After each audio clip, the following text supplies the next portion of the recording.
ഇത് കണ്ടോ ഗൈസ്, ഇത് നിങ്ങൾക്ക് കണ്ടിട്ട് എന്താ തോന്നുന്നത്? പുതിയ ജാഗ്വാറിൻ്റെ എന്തോ ഒരു സംഭവം ഇത് തോന്നുന്നത്, പക്ഷേ ഇത് ജാഗ്വാർ അല്ല. ഇത് ഫാബ് തണ്ടർബേർഡ്സ് എന്ന് പറയുന്നൊരു വണ്ടിയാണ്. വലിയ പ്രത്യേകത എന്താണെന്ന് വെച്ചാൽ ഫ്രണ്ടിൽ 2 ടയർ. ഓ മൈ ഗോഡ്, 2 ടയറാണ് ഈ ഫ്രണ്ടിൽ വരുന്നത്. ഫോർഡിൻ്റെ വണ്ടിയാണ്. അത് ഫോർഡിൻ്റെ ഒരു ലോഗോയാണ് അത് കാണിച്ചിരിക്കുന്നത്. ഇതിൻ്റെ അകം നോക്കിയാൽ ഒരാൾക്ക് ഇരിക്കുക, ഒന്നല്ല 2 പേർക്ക് ഇരിക്കുക. അതും വെർട്ടിക്കലായിട്ടാണ് സീറ്റിങ്. ഇത് ക്ലോസ് ചെയ്യാൻ പറ്റും. പിന്നെ ബാക്കൊക്കെ ഉണ്ടോ?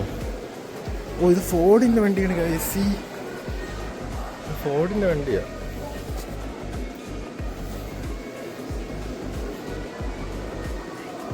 ഇത് വേറൊരു വണ്ടിയാണ്. ഇത് rocket engine. Oh my god, radioactive. എന്താണ് ഇത്? വണ്ടിയുടെ പേരൊന്നും നോക്കട്ടെ. വയറിങ്ങൊക്കെ പുറത്തൂടെ പോകുന്നത്. അകത്ത് എന്തൊക്കെയോ കിട്ടുന്ന സംഭവങ്ങളുണ്ട്. Back to the future part 2 DeLorean എന്ന് പറയുന്നത് എന്തുവാണ്? എന്തോ ഒരു ഐഡിയ ഇല്ല. അതും കണ്ടോ?